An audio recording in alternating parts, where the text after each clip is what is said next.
My father once told me, hard work never goes unnoticed. He was wrong. Because after 10 years of building his tiny workshop into a thriving $4 million business, he handed everything to my sister. Not because she worked for it. Not because she understood it. But because she had kids. And that was the day I walked away.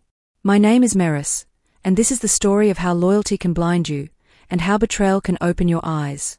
I'm 34 years old now, sitting in my own workshop, one I built from nothing after losing everything. And if you ask me when this story truly began, I'd take you back to when I was 8 years old. Back to my father's dusty garage workshop in Cedar Falls, Iowa, where I stood in the corner holding a broom twice my size, trying to earn his approval one sweep at a time. The workshop smelled like sawdust and motor oil, a combination that most people would wrinkle their noses at. But to me, it smelled like possibility, like creation, like home. My father, Warren, was a craftsman in the truest sense. He could take a piece of raw oak and transform it into something that made people stop and stare. Tables, chairs, custom cabinets. Each piece carried his signature: clean lines, flawless joints, a finish so smooth you couldn't help but run your hand across it. But he never expected much from me. In his mind, girls grew up, got married, had children, and that was that. The real work belonged to the men. My older brother, if I'd had one, would have inherited his legacy without question. But it was just me and my sister, Natalie, and Natalie wanted nothing to do with wood shavings and power tools. I, on the other hand, couldn't stay away. While other kids my age were playing with dolls or watching cartoons, I was in that workshop, watching Dad work. I learned to identify different types of wood by sight and touch. Maple, cherry, walnut, ash. I learned which tools did what, how to read a blueprint, how to measure twice and cut once. By the time I turned 14, I could sand a board smooth enough to make Dad nod in approval, which, coming from him, felt like winning the lottery. By 16, I was helping him with actual projects. Small things at first. Staining. Assembly. But eventually, he let me do more. By 20, the workshop was where I felt most at home. College had never appealed to me the way it did to Natalie, who went off to study communications at the University of Northern Iowa and never looked back. I stayed. I learned. I worked. And when Dad casually mentioned one evening over meatloaf and mashed potatoes that he was thinking about selling the workshop because it wasn't earning enough anymore, something in me snapped awake. I told him I wanted in. That I wanted to help him grow it. That I had ideas. He laughed at first. Not meanly, but the way you laugh when a child says they want to be an astronaut. But I wasn't joking. That workshop had been the heartbeat of our family since before I was born. My grandfather had started it. My father had expanded it. I wasn't ready to watch it fade into history because Dad was tired and business was slow. He finally agreed, but only because he didn't think I'd last a month. Funny how life turns out. Dad thought he was doing me a favor by letting me try. But once I stepped in, really stepped in, everything changed. The first thing I did was modernize. Dad had been running the business the same way since 1987. Orders came in through word of mouth or the occasional phone call. Invoices were handwritten. Inventory was tracked in a spiral notebook. There was no system, no structure, no way to scale. I changed all of that. I bought a computer, a used Dell that cost me $300 and half my savings, and taught myself basic accounting software. I digitized every order, every client, every piece of inventory. I set up a filing system that actually made sense. Then I built a website. This was 2013, and having an online presence wasn't optional anymore, it was essential. I taught myself HTML through YouTube tutorials and late-night forum deep dives. The first version of the site was clunky and basic, but it existed. And more importantly, it worked. People found us. Orders started coming in from outside Cedar Falls. From Des Moines. From Omaha. From Chicago. We weren't just the local workshop anymore, we were becoming a brand. I handled the marketing.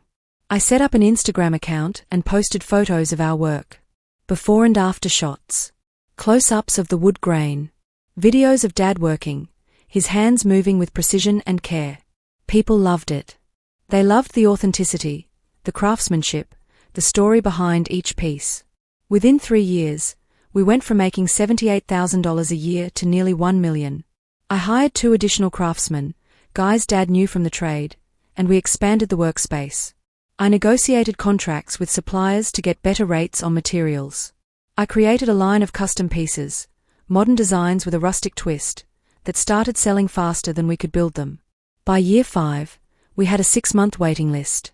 By year 8, we crossed $4 million in annual revenue. Dad proudly called us partners in public. He'd introduce me to clients and say, "This is my daughter, Maris. She's the brains behind the operation." But behind closed doors, I was still treated like a kid helping out. Decisions I made were questioned. Ideas I proposed were dismissed until Dad came to the same conclusion weeks later and presented them as his own.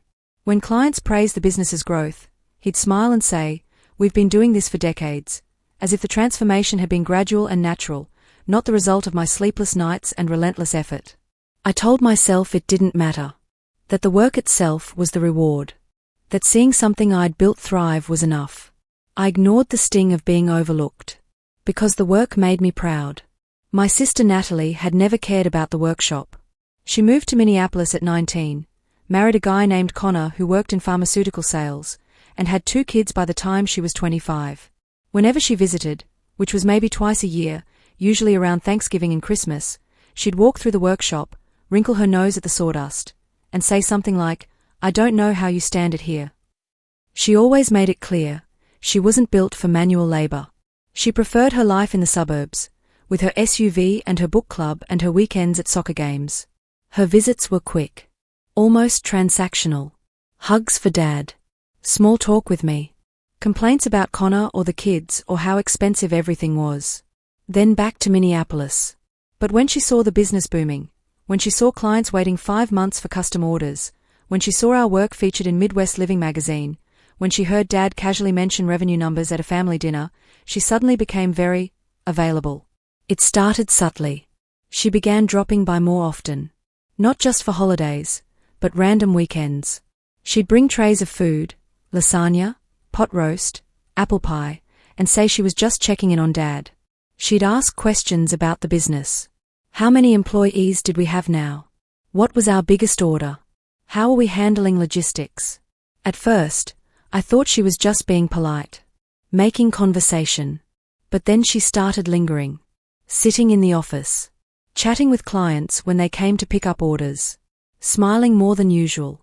"She's so good with people," Dad said one afternoon, watching Natalie charm an older couple who'd commissioned a dining table. I said nothing, but I noticed. Natalie wasn't bonding. She wasn't reconnecting with family roots. She was positioning. At first, Dad's favoritism was subtle. He'd light up when Natalie walked in, more than he ever did when I showed up. Which was ironic, considering I was there 6 days a week. "Oh look, Natalie came to visit," he'd announce, as if her presence was a rare and precious gift. He'd praise her, constantly. "She's so good with people. She really understands what families need. She'd be a great manager." Manager. Of what? She didn't know the difference between a mortise joint and a mitre cut. She couldn't identify wood species. She didn't understand profit margins or supplier contracts or client retention strategies. But Dad didn't care about that. What mattered to him was that she had kids, that she was a mother, that she represented something he valued more than competence, legacy. Then the comments started shifting, becoming more pointed. "She has mouths to feed, you know. Connor's job isn't as stable as it used to be. She could use some security." I didn't think much of it at first. I figured he was just worried about her, being a supportive father. But then I overheard a conversation one evening. I'd stayed late to finish staining a set of chairs, and I was cleaning my brushes in the back when I heard voices from the office. Dad and Natalie. I should have announced myself. Should have walked in. But something stopped me. Natalie's voice. "Dad, what happens to the business when you retire?" A pause. Dad's voice. "Don't worry, sweetheart. I've never forgotten my firstborn." My stomach dropped. I stood frozen, turpentine fumes burning my nostrils, my hands still wet with stain. I wasn't just being overlooked. I was being erased. Dad called a family meeting on a Tuesday afternoon in late September. He didn't give me any context. Just said, "Be in the office at 3. Important discussion." I walked in expecting a conversation about expansion. Maybe about hiring another craftsman. Or finally upgrading our equipment. Natalie walked in wearing lipstick and a blazer, holding a leather notebook, as if she already knew what was coming. Dad cleared his throat. "I've been thinking a lot about the future," he began. I leaned forward, waiting. "And I've decided the business will go to Natalie." Time stopped. I stared at him, waiting for the rest of the sentence. For the clarification. For the part where he explained what role I'd have. It didn't come. He continued, "She has children. She needs financial security. You're independent, Maris. You'll be fine." Independent. You'll be fine. As if independence cancelled out a decade of labor. As if my sacrifices, my late nights, my vision, my sweat, were less important because I didn't have kids. I tried to speak, but my voice abandoned me. Dad wasn't done. "Of course, you can stay on. Natalie will need someone to train her in the operations. Show her the ropes. You'd still have a job. Train her. In the company I built from scratch." Natalie finally spoke. "I think we'd make a great team, Maris. I handle clients and management, you handle the production side. It could really work." She smiled. Like she was doing me a favor. I looked at Dad. At the man I'd worked beside for 10 years. The man whose failing business I'd saved. And I saw a stranger. "No," I said. Dad's face darkened. "Excuse me." "No. I won't work under someone who never worked for this." Natalie's smile vanished. "That's not fair. I'm family too." "Family?" I stood, my chair scraping against the floor. "I've been here every single day for 10 years. Where were you?" "Raising children," Natalie shot back. "Contributing to this family in a different way. By showing up twice a year." "Maris." Dad's voice was sharp now. "That's enough." But it wasn't enough. Not even close. I built this business.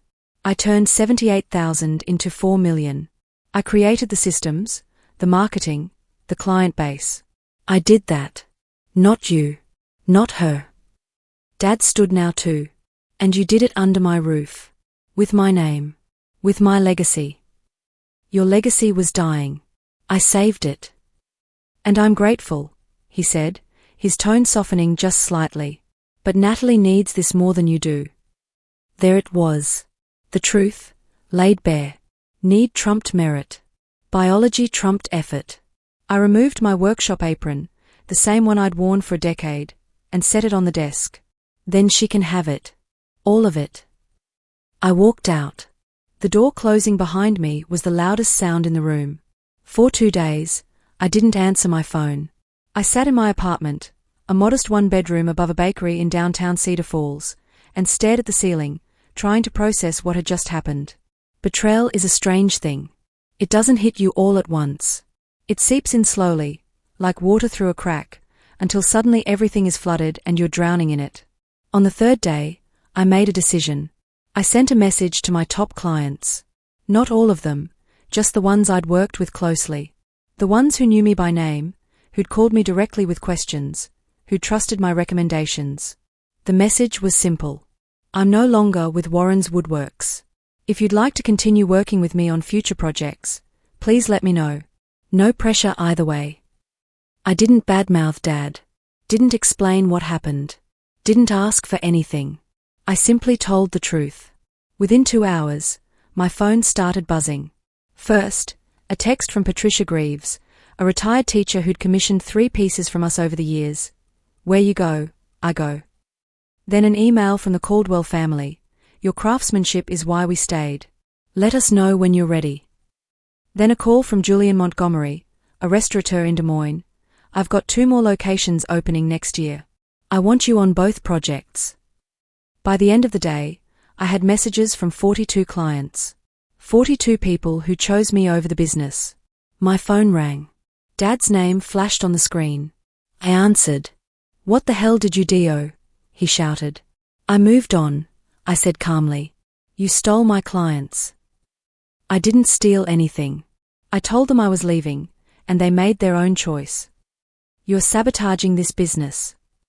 "No, Dad. I built that business. And now I'm building my own." I hung up. Natalie texted me an hour later. "This is so unfair. You're punishing me for having a family. Dad's devastated. How could you do this to us?" I didn't reply. I rented a space on the edge of town, a former auto body shop with good bones, high ceilings, and enough room for my tools. It wasn't fancy. The concrete floor was stained. The walls needed paint. But it was mine. I used my savings to buy equipment. A table saw, a planer, a router, clamps, chisels, sanders. Everything I needed to start over. Within 2 weeks, I took my first order as an independent craftsman. Within a month, my schedule was full. Clients showed up. Not just the ones who'd left Warren's Woodworks, but new ones too. People who'd heard about what I was doing. Who liked the idea of working with someone who'd built something from nothing. Twice. Orders poured in. Custom tables. Cabinets. Bookshelves. Headboards. Each one a little piece of proof that I didn't need my father's name to succeed. But something else happened too. Something I didn't expect. I felt peaceful. For the first time in 10 years, every decision was mine. Every dollar earned belonged to me. Every success, every failure, every risk, it was all mine. No more wondering if Dad would approve. No more biting my tongue when he dismissed my ideas. No more watching someone else take credit for my work. I was free. 3 months in, I hired my first employee, a young guy named Fletcher who just graduated from trade school and had a genuine passion for woodworking. He reminded me of myself at that age. Hungry. Eager. Willing to learn. 6 months in, I landed a contract with a boutique hotel chain. They wanted custom furniture for 8 locations across the Midwest. It was the biggest deal I'd ever closed. 1 year in, my revenue hit $800,000. I never heard from Dad again. Not a call. Not a text. Nothing. Natalie tried once more, about 6 months after I left. She called and said, "We are struggling, Maris. Dad won't admit it, but we are losing clients. Can we talk?" "No," I said. "You made your choice. I made mine." I hung up. I heard through mutual acquaintances that Warren's Woodworks downsized. That they lost most of their major clients.